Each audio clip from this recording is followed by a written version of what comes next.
My name is Roos Groothuizen, and first I wanted to start off with a story. A few weeks ago, I attended a lecture about privacy issues here in Amsterdam, and at the beginning of the lecture, the speaker asked us multiple questions about what data we were willing to have stored and what data we were willing to have to give. And he asked us about whether we want to store our bank details, our home address, wherever we have been, and everything about our WhatsApp chats. And everyone in the audience was really defending their privacy. They did not want this to happen.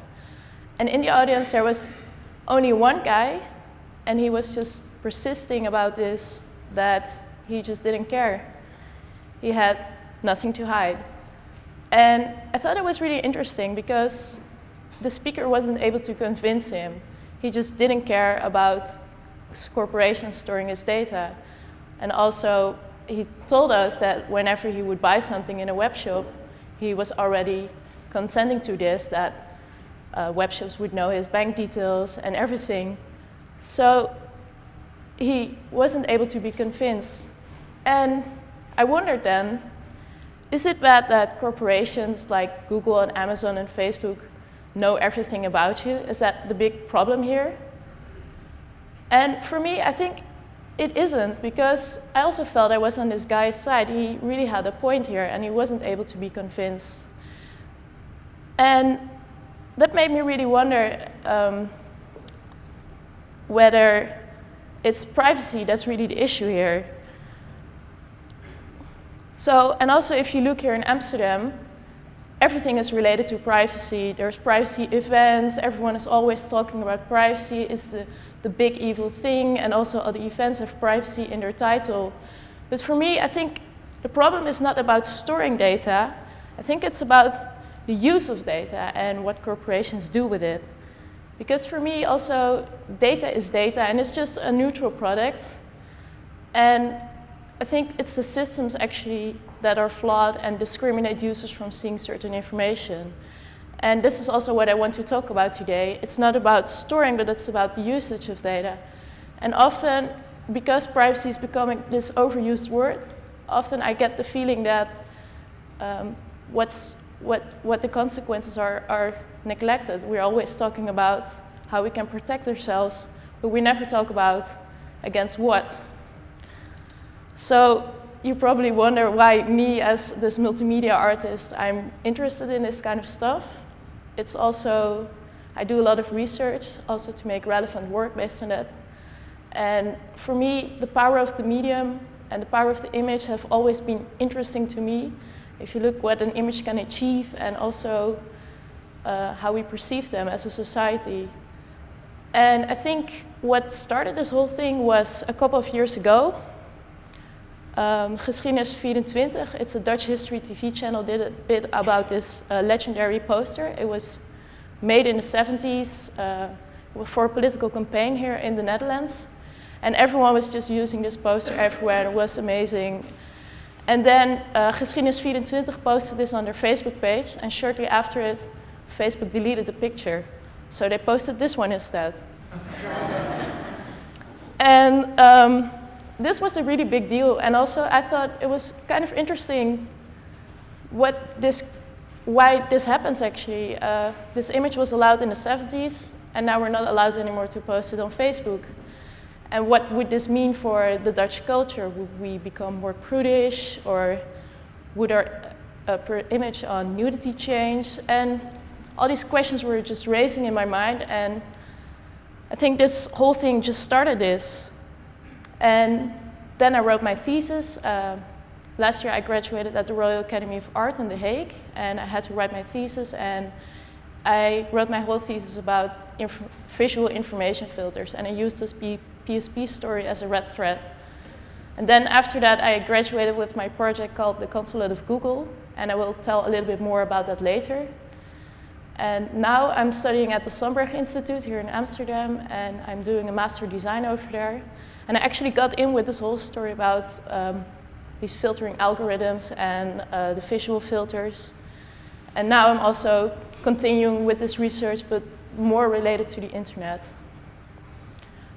So how did I start with my research? I think it's really important as well, also as an artist, that you understand all the elements of your issue. And for me, I started off with understanding the internet, because all these elements are so abstract and so hard to grasp. It's also very hard for people to understand it because they're not physical. We're not able to grasp them. So, oh yeah, and this was also the thing I wanted to say, is that if you look at people and when you talk with them, they always talk about 1984, about George Orwell, and it's always a big evil thing. And also in my research, I always talk with a lot of people, and also people who are not computer experts or media ethics or journalists. And what you really see is that they care a lot about these privacy issues, and they care a lot about the internet, but they don't really understand the technical aspects. And I think it's also why I want to do something with this. So I think, in a sense, I could call myself a visual journalist. It's not that I want to provide a solution, but it's more that I want to ask questions, and I also want other people to ask questions and understand the whole topic. So, so I started off with my research, and it was about the elements of the internet. So really, really shortly said, the internet is a collection of databases. And in these databases, there's user-generated content. And we design frameworks in the shape of websites and apps to make this user-generated content readable information. For example, if on YouTube you can upload your videos, and people can also see videos. And everyone can make a website about news. And Wikipedia is an online encyclopedia that's entirely written by volunteers. But now there's so much information on the internet. We have this certain problem called information overload. And to deal with this problem, to deal with so much information, online algorithms have been introduced to manage all this content and to make all this information a sort of readable and accessible soup for everyone. And the problem is actually that corporations design these algorithms to optimize our web experience and to make a whole profitable environment out of this. So all these algorithms, they manage the information in a way that all the information becomes relevant to our interests and likes. And this is called the filter bubble. And it was a term created by Eli Pariser in 2009, I think. And he wrote a book about it, and he had a really interesting TED Talk as well. And wait, I think it's here. This moves us very quickly toward a world in which the internet is showing us what it thinks we want to see, but not necessarily what we need to see. As Eric Schmidt said, it'll be very hard for people to watch or consume something that has not, in some sense, been tailored for them. So I do think this is a problem. And I think if you take all of these filters together, if you take all of these algorithms, you get what I call a filter bubble. And your filter bubble is kind of your own personal, unique universe of information that you live in online. And what's in your filter bubble depends on who you are, and it depends on what you do. But the thing is that you don't decide what gets in. And more importantly, you don't actually see what gets edited out. What Eli Pariser is talking about is that we're in this bubble of information that is relevant to us. And how that's being done is that these algorithms, they have to consult your user-generated data. So what user-generated data is, it's everything you publish and whatever you create as a user. So it's not only limited to, for example, your Facebook post updates and your videos you upload, but it's also your internet activity and your behavior. For example, the things you click on, the things you bookmark, the things you like and even just see and read. And that's also being collected by, for example, cookies, but it can also be read from your updates. And it's actually then, these data profiles almost become your virtual identity. And you can almost say, instead of what you eat is who you are, it's what you generate is who you are. And an algorithm, it's a computer operation that calculates an outcome. And so if you, for example, search something on Google, then the algorithm consults this user-generated profile of you to, for example, see what you've clicked on before, and then they're able to calculate a really precise outcome. But some ethical concerns come up when you design an algorithm, because it's very generalized. I mean, for example, if you Google cat food or new brands of cat food, then the algorithm automatically thinks you're interested in cats. But it's just a generalization based on empirical data. And even Mark Zuckerberg famously said once, a squirrel dying in front of your yard may be more relevant to your interest right now than people dying in Africa. And I think this is a really, really interesting ethical statement. But you should maybe wonder, is Mark Zuckerberg the person who decides what you want to see? Or should I be that person? And then next to that, it's not only these personalization algorithms. For example, Facebook edits your newsfeed. So if you're, for example, liberal, then all your conservative friends are being edited out, and you only get to see all your liberal friends because they feel that is your personalized bubble in your newsfeed. And it's also, and when I visit a Syrian recruiting website, I'm almost automatically a terrorist. And because I have ad blocker on my browser, I'm not able to see this video. And because I'm a girl, I'm only seeing lingerie ads. And because I'm in China, I'm not able to tweet. And because I don't have any money, I'm even not allowed to read the news. So I'm not in control over what I perceive. And my information is being withheld from me based on what the algorithm knows about me. And this is not what the internet is supposed to be. I think it was Marshall McLuhan who already said in the 60s that the power of the mass medium is so important. And he predicted that we eventually would get a medium that would increase globalization and cultural borders, and it would also be the start of a collective society. And he predicted that after the television and the radio, we would eventually have a digital medium that could connect the world and that would act as an extension of our consciousness. And this was actually the ideology that would lead to the internet 30 years later. And I also know that filter bubble, it's often being said that it's a natural phenomenon actually, and it's not really a problem on the internet, that we already have a preference, and the preference was around before the internet and will also be around after that. It's, for example, we have a preference for newspaper, and on television there are things we like to watch and there are also things we don't like to watch. So it's almost wired in our brain. But the internet was actually designed as a solution for this, and it was actually created so it could not be curated anymore by anyone, by a person or an institution. And if you leave out this role of a manager, so a publisher or a broadcaster, then you would have a medium that could show information without any hierarchical structure. And this is now not there anymore.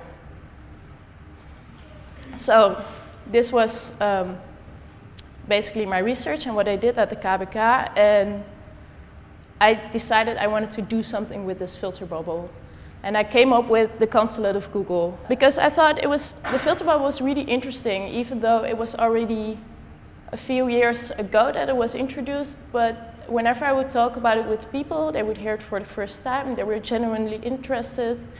And I actually wanted to make something that would people teach about this, and that would make them help understand the topic, and also that they understand what companies actually do with your data, because it's still often unknown what they actually, why they use it for. And I thought a good idea was to visualize these user-generated profiles. And I was thinking of really complex ideas where I could involve the visitors, and that I would use their data to do something. And I always believe that if you personally involve someone in your project, then the topic becomes much more relatable, and it makes it more understandable as well. And especially with designing an abstract idea like the internet or an internet issue, then it's really important that you have personal involvement. It was really hard to do something with generating data and stuff. And then a friend of me told me about Google's advertising profile. And it looks like this. And it's actually a data profile that is accessible. Normally, all these profiles, and I think almost every company makes these profiles about you, they're super secretive about it. They're really secretive about their algorithms. But this one you can access via Google's Ads settings website. And I think the reason why they did that is because they want you to edit it yourself, so it becomes even more precise. And so what you are looking at here is a profile Google automatically creates of everyone that uses Google services. So whatever you do on Google Search, on YouTube, on Google Maps, and on Gmail is collected, and an algorithm then decides what kind of interests you have, what your sex is, and what your interests are. And then they use this profile to send you personalized advertising. So what you're looking at here is my profile, but sometimes it's also not really precise. I have been looking at it for quite a while, and I see sometimes it's being reset. I also don't really know why. Sometimes it's empty, and sometimes I have a long list of interests. One time they thought I was 65 years old. One time they thought I was a man. One time they thought I was really into cleaning agents. And so it's really hard for me to understand still, also after looking at this for a really long time. And the only thing I know is that Google uses a long list of 2,042 interest categories. And out of this long list, they pick a few of these interests that then fit to your profile. So I thought this was great material, and I could look up this profile on everyone's smartphone or on everyone's laptop.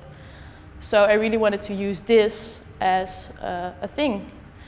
And what I noticed, these profiles, I think they decide what you get to see and what you don't get to see. And I think that works in the same way as an actual passport. Because a passport, it's strictly unique, it's strictly personal. And they give you access to locations you have permission to. So with a passport, you're granted access via visa, and you're allowed to see these countries. And with an internet profile, you get access based on your interests. So your interests are more or less the visa in your passport. So naturally, I decided to become a consul and the consul of Google, and to issue passports to everyone that would want to have one. And so I created my consulate, and it's really nice. It looks like a banana republic. And it's also not super efficient. A lot of things are typed by hand. It takes a long time to get a passport, so it really works well. So I created a setup, and every day I would get volunteers that would help me out with printing and typing, and I would call them anonymous algorithms. And I also made this emblem. So it's our official country emblem, and it has the French translation of Google's official corporate motto. And ironically, that's "Don't be evil." And so this is the passport. And I could issue this to everyone. So people would come up to me with their smartphone or their iPad. I could look up this profile, and the whole Google Ads profile is generated into a passport. So I wrote a program. I got some help with this as well, with this app called Processing. And that would send out a printing query, and then the print comes out, and the thing is hand folded and cut, and then you get this. And then when everything is folded and cut, you get this really nice gold foil cover as well around it. Here is a tiny video. So people come up, we type it in our app.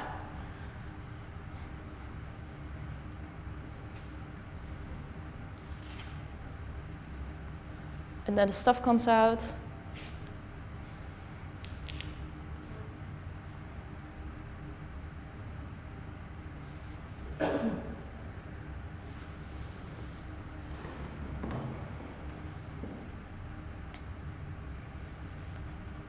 And it also gets two really nice stamps, one with the date on it, and then also this really nice official secret stamp. You can only see it with the black light. There it is.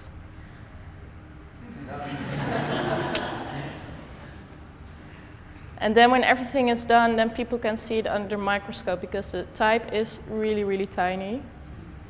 I think, yeah, so here is a close-up of the black light.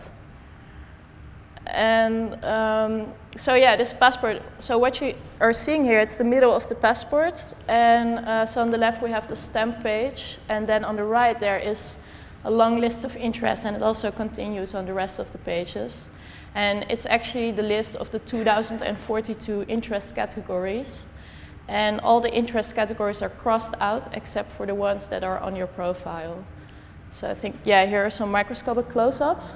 And it's really, really tiny. It's the smallest I could print with a normal laser printer, and the type is 1,2 points.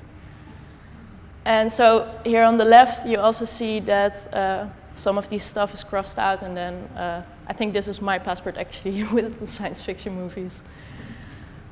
And so I've been looking really closely at the aesthetics of passports and their security patterns, and so everything is scattered around in the passport.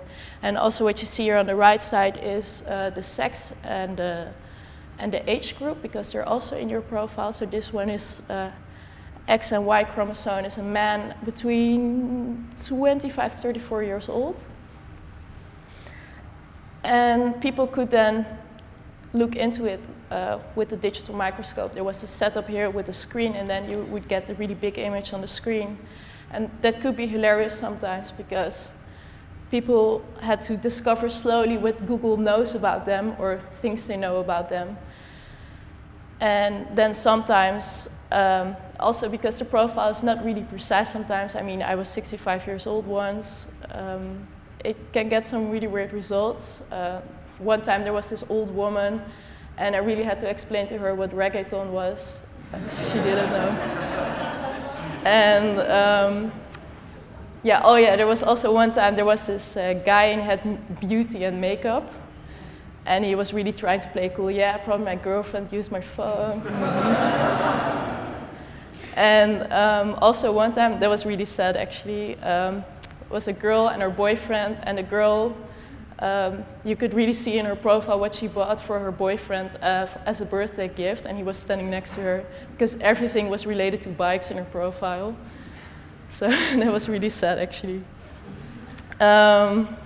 Oh yeah, there's a video where someone is looking in it. So also what you see is, yeah, what I said, I've been really looking at these passport, like normal passports, and I really wanted to have this security pattern aesthetic as well. And what is really interesting about passports is that they always visually refer to the culture of the country. So what if Google is a country? And actually it's not too unthinkable if you think about their increasing political power. But what would their culture look like, and how would the passport reference to it?